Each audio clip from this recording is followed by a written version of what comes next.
O rei Charles III da Inglaterra está com câncer. O anúncio foi feito pelo Palácio de Buckingham poucos dias depois do rei, que tem 75 anos, deixar a clínica onde ficou 3 dias internado para tratar um problema benigno na próstata. Segundo a nota, durante a internação, os médicos descobriram câncer.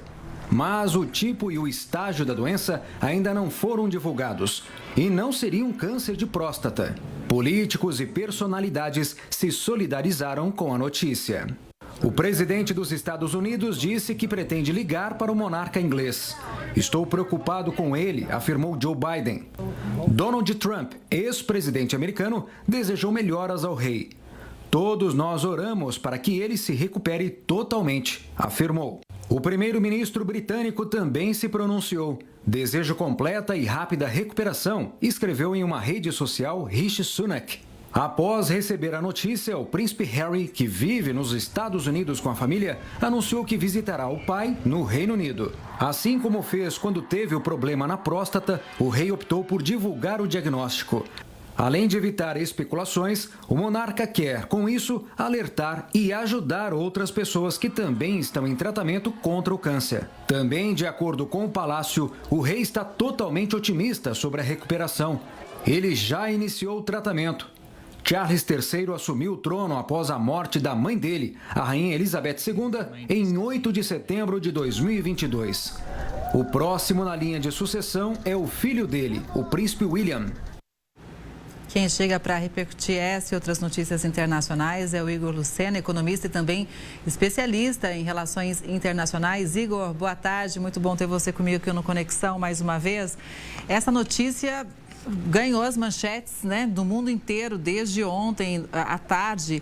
O fato é o seguinte, né, o Reino Unido tem o primeiro-ministro, ok, mas qual que é o impacto diplomático? A gente sabe da importância da monarquia para todo o Reino Unido, a gente inclusive cobriu juntos aqui a coroação do rei e agora chega essa notícia, né?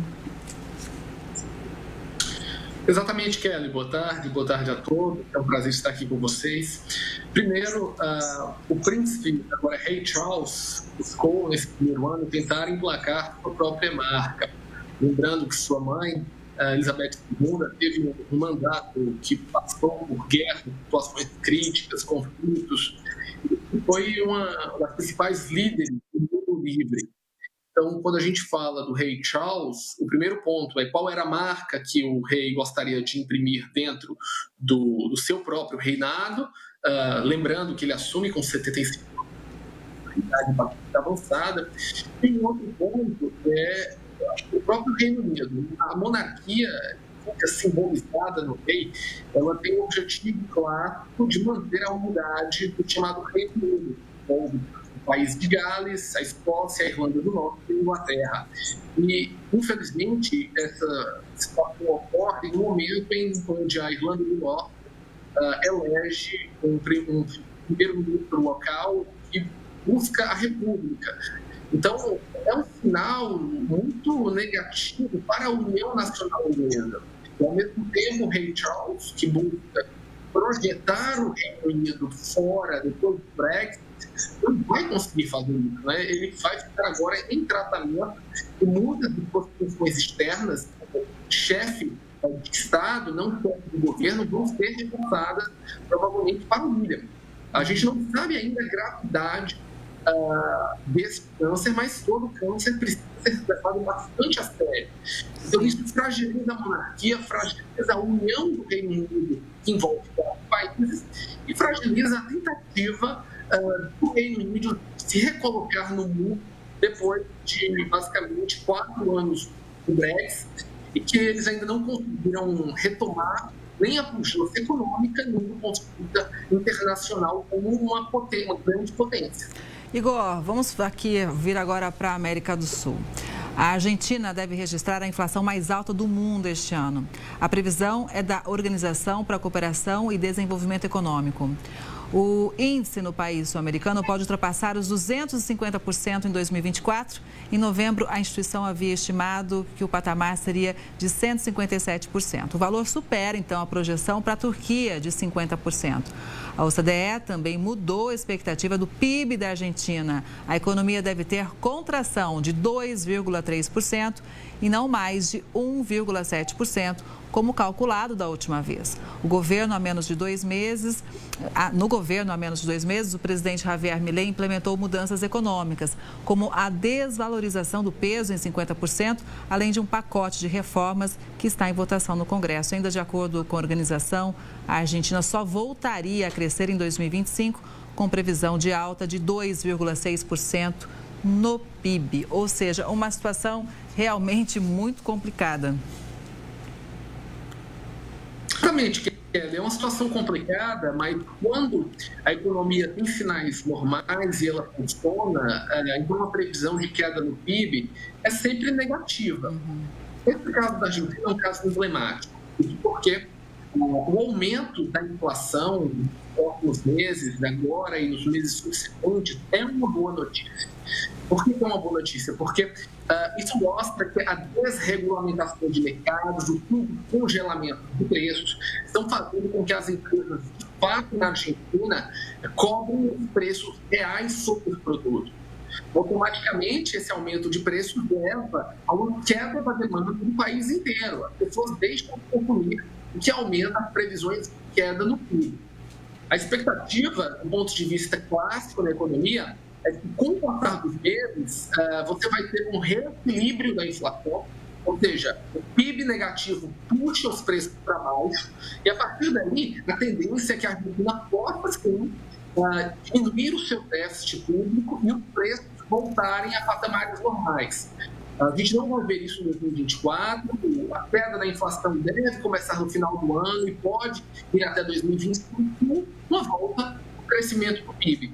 Então é como se a gente estivesse vendo a Argentina passar por uma caverna muito escura, onde o pior momento vai ser um aumento muito grande dos preços, por causa de medidas corretas econômicas, fim das regulamentações, fim da impressão de dinheiro, e a partir daí a queda do PIB vai fazer com que a inflação saia no longo prazo.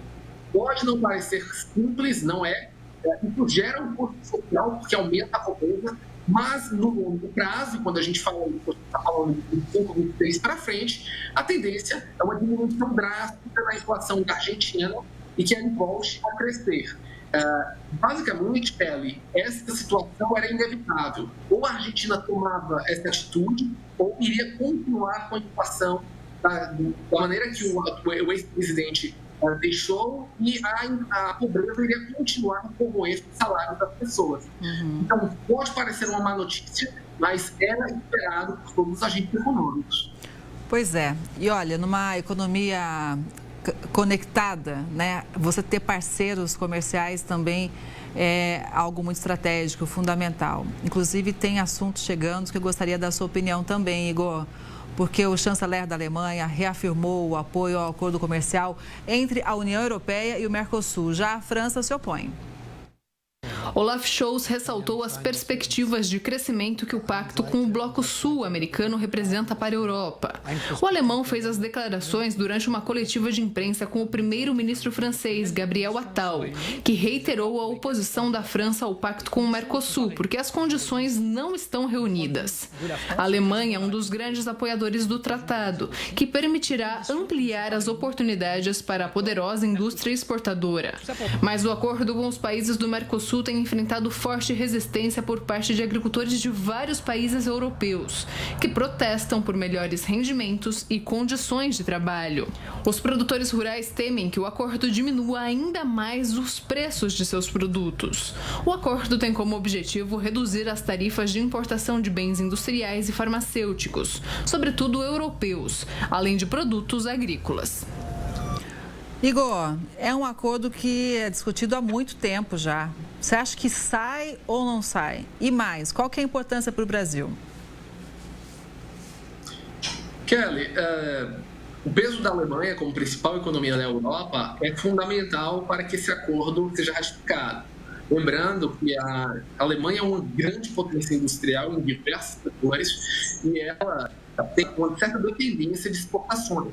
Então, um acordo como esse ratificado seria maravilhoso para a indústria alemã, principalmente a indústria automobilística. Até aqui, para nós brasileiros, os carros importados seriam muito mais baratos. Agora, a economia francesa ela tem uma forte um sistema protecionista agrícola muito forte, e Emmanuel Macron tem hoje um dos piores índices de avaliação da França, na União Europeia como um todo. Então, isso faz parte também de uma política de defesa de Macron e seu próprio governo.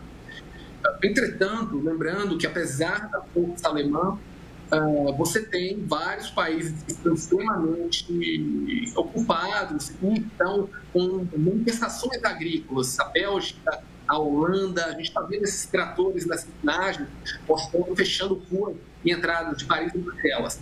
Na prática, se os europeus não tiverem uma unidade, pelo menos em grandes países, esse acordo não sai do papel. Então, do ponto de vista, a gente ainda vai demorar muito, porque há eleições na Europa, do parlamento europeu, e até que essas eleições solidifiquem, a gente não vai assistir esse acordo sair da gaveta e ser ratificado pelos países europeus.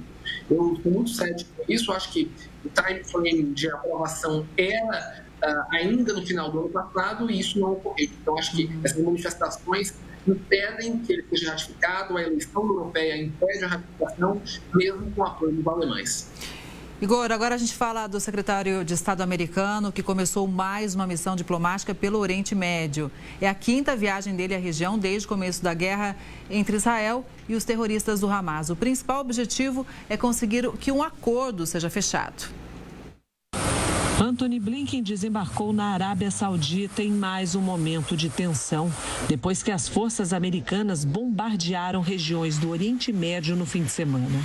No Iêmen, os ataques foram a 36 alvos dos Houthis, grupo de rebeldes que apoia o Hamas. Na Síria e no Iraque, os alvos são grupos radicais apoiados pelo Irã. Pelo menos 39 militantes morreram durante os bombardeios. Uma resposta ao ataque na Jordânia, em que 3 militares americanos foram mortos. Blinken deve visitar ainda nesta semana o Egito, o Catar, Israel e a Cisjordânia para tentar fechar um acordo entre Israel e o Hamas. A faixa de Gaza segue sob intenso bombardeio. Blinken vai propor uma trégua em troca da libertação de reféns que estão sob o domínio do grupo terrorista. Com quase 4 meses de guerra, o primeiro-ministro israelense Benjamin Netanyahu fez um balanço das operações em Gaza. Disse que 75% dos batalhões do Hamas em território palestino foram destruídos e as tropas israelenses conseguiram eliminar ou capturar pelo menos metade dos terroristas. A ONU anunciou que um grupo independente, liderado pela ex-ministra das Relações Exteriores da França, Catherine Colonna, vai investigar se a Agência das Nações Unidas para Refugiados Palestinos teve participação nos ataques contra Israel em 7 de outubro. 12 funcionários foram demitidos por suspeita de envolvimento com Hamas. Olha, Igor, a ida do Blinken, a ida pessoalmente nesses países, é claro que reforça essa ideia de que os Estados Unidos são favoráveis realmente a esse acordo, a essa trégua. Agora, de fato, será que isso vai ser viabilizado? Porque existe um clima cada vez mais tenso na região, né? Exatamente, Kelly. Existem 2 situações, na verdade 3, que são importantes a gente comentar com toda a população. O primeiro é a necessidade de retirada desses 130 pessoas que estão ainda em poder do Hamas. A ideia, mediada pelo Catar, Estados Unidos e também pelo Egito, é um cessar-fogo de aproximadamente 3 a 6 semanas e que isso possa retirar essas pessoas de dentro da faixa de Gaza. Esse é um primeiro ponto. O segundo ponto é algo bem mais forte, que é a negociação entre a Arábia Saudita, outros países árabes e Israel para, de fato, regularizarem a relação dos 2 países. Ou seja, Israel abriria a mão de continuar os ataques na Palestina, e, ao mesmo tempo, a Arábia Saudita iria normalizar as relações com Israel e outros países árabes. Isso tem uma inteligência muito boa, porque neutralizaria a influência do Irã na região e seria muito útil para os interesses da Arábia Saudita. Por isso, Blinken foi direto conversar com os sauditas.